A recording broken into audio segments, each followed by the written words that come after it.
Hello everyone, this is Shweta. Welcome to my YouTube channel Kridha classes. मैंने आपका जो है 6th क्लास के साइंस का जो फर्स्ट यूनिट थी वो मैंने आपके साथ शेयर कर दी है। आज हम बात करते हैं 6th क्लास के सेकंड यूनिट की। देखिए, वो है भोजन के घटक। खाद्य पदार्थ क्या होता है? प्रत्येक व्यंजन एक या एक से अधिक प्रकार की कच्ची सामग्री से बना होता है जो हमें पौधों से या जंतुओं से मिलती है। पोषक वे तत्व जो हमें वृद्धि और कार्य करने के लिए ऊर्जा देते हैं उन्हें पोषक कहते हैं। पोषक तत्व जैसे कि कार्बोहाइड्रेट, प्रोटीन, वसा, विटामिन और खनिज लवणों को हम क्या कहते हैं? पोषक तत्व कहते हैं। पोषक तत्व कितने प्रकार के होते हैं? 5 प्रकार के होते हैं, आप देख सकते हैं। फिर आता है हमारा कार्बोहाइड्रेट। हमारे भोजन में पाए जाने वाला जो मुख्य कार्बोहाइड्रेट है वो होता है मंड। मंड होता है स्टार्च जो कि चावल में पाया जाता है, और शर्करा। कार्बोहाइड्रेट शरीर को ऊर्जा प्रदान करते हैं। कौन कौन से स्रोत हैं? चावल, गेहूँ, आलू, शकरकंदी, ये सभी क्या हैं? कार्बोहाइड्रेट हैं। प्रोटीन, बैंगनी रंग जो होता है आपके खाने में वो प्रोटीन की उपस्थिति को दर्शाता है। प्रोटीन की आवश्यकता शरीर की वृद्धि और स्वस्थ रहने के लिए होती है। फिर आपको पता है कि प्रोटीन के कौन कौन से स्रोत हैं, यानी कि चना, मटर, राजमा, मूंग, सोयाबीन, ये सभी प्रोटीन के स्रोत हैं। फिर आता है आपका वसा। कागज पर तेल का धब्बा जो होता है वो खाद्य पदार्थ में वसा की उपस्थिति को दर्शाता है। वसा से हमारे शरीर को ऊर्जा मिलती है। वसा कहाँ कहाँ से आती है? जैसे मूंगफली, तिल, गिरी, तेल जंतु से अंडे, मछली, मांस, दूध, मक्खन, ये सभी आपके वसा से हैं। आगे देखिएगा, विटामिन्स। विटामिन कई प्रकार के होते हैं जिन्हें अलग अलग नामों से जाना जाता है, जैसे vitamin A, vitamin B, vitamin C, vitamin D, E और के। अब आगे देखिए कि विटामिन्स जो होते हैं, एक विटामिन बी के काफ़ी सारे, जैसे विटामिन B1, विटामिन B12, इस तरीके से, तो उसको हम विटामिन बी कॉम्प्लेक्स भी बोल देते हैं।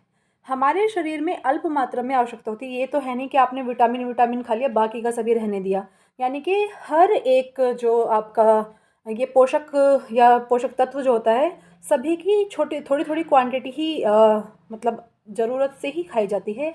विटामिन ए हमारी आँखों और त्वचा को स्वस्थ रखता है। विटामिन सी रोगों से लड़ने में हमारी मदद करता है। ऐसे ही विटामिन बी का काम है, ऐसे ही विटामिन डी का काम है, हम उन्हें आगे देखेंगे। विटामिन डी जो होता है वो हमारी अस्थियों यानी कि हमारी हड्डियों को और दांतों के लिए कैल्शियम का उपयोग करने में हमारे शरीर की सहायता करते हैं। हमारा जो शरीर है वो सूर्य के प्रकाश की उपस्थिति से भी विटामिन डी बनाता है। फिर आता है खनिज लवण। हमारे शरीर के उचित विकास तथा अच्छे स्वास्थ्य के लिए प्रत्येक खनिज लवण की आवश्यकता होती है। किसकी ज़रूरत होती है? यानी कि हमारे शरीर के उचित विकास और अच्छे स्वास्थ्य के लिए। फिर आगे देखिएगा कि खनिज लवण कहाँ कहाँ से मिलते हैं, जैसे आयोडीन, अदरक, केकड़ा। फास्फोरस कहाँ कहाँ से मिलता है? दूध से, केले से, गेहूँ में ये फास्फोरस होता है। लोहा पालक में पाया जाता है। सेब, यकृत, यकृत होता है लीवर। कैल्शियम जैसे दूध, अंडा, ये सभी कैल्शियम के स्रोत हैं। रुक्षांश, रुक्षांश को इंग्लिश में बोलते हैं रफेज। क्या बोलते हैं? रफेज। हमारे शरीर को आहारी रेशों तथा जल की भी आवश्यकता होती है। आहारी रेशे रुक्षांश के नाम से भी जाने जाते हैं। अब रुक्षांश किस किस में पाया जाता है? जैसे साबुत खाद्यान्न या फिर दाल, आलू, ताजे फल, सब्जियां, ये सभी क्या होते हैं? आपके रुक्षांश होते हैं, यानी कि यही आपके रफेज होते हैं। अब देखिएगा, जो रुक्षांश जो होते हैं वो बिना पचे भोजन को बाहर निकालने में हमारे शरीर की सहायता करते हैं। जल भोजन में उपस्थित पोषकों को अवशोषित करने में हमारे शरीर की सहायता करता है। ये कुछ अपशिष्ट पदार्थों जैसे कि मूत्र या पसीने को शरीर से बाहर निकालने में हेल्प करते हैं। आहार, हम पूरे दिन में जो भी खाते हैं वो क्या कहलाता है? वो कहलाता है आहार, यानी कि हमने इतना खाना खाया।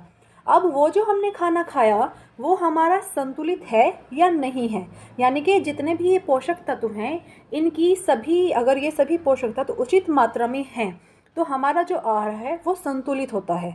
जैसे दालें, मूंगफली, सोयाबीन, अंकुरित बीज, केला, पालक, सत्तू, गुड़, फल और सब्जियां, ये सभी आपके संतुलित आहार में आते हैं और इनकी हमारे शरीर को बहुत ही अल्प मात्रा में आवश्यकता होती है। ये नहीं कि आपने विटामिन ज़्यादा खा लिया या फिर आपने प्रोटीन ज़्यादा खा लिया। ऐसा नहीं है कि आप फैट ही खाए जा रहे हो तो उससे आप बहुत ज़्यादा मोटे हो जाओगे, फिर आपके शरीर में विटामिन और कार्बोहाइड्रेट की कमी आ जाएगी।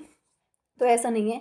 मैंने आज आपके साथ 6th क्लास की यूनिट 2 पूरी शेयर कर दी है। जो उसके नोट्स थे आप इन्हें अपनी कॉपी में नोट डाउन कर लीजिएगा, इनके नोट्स इन्हें तैयार कर लीजिएगा।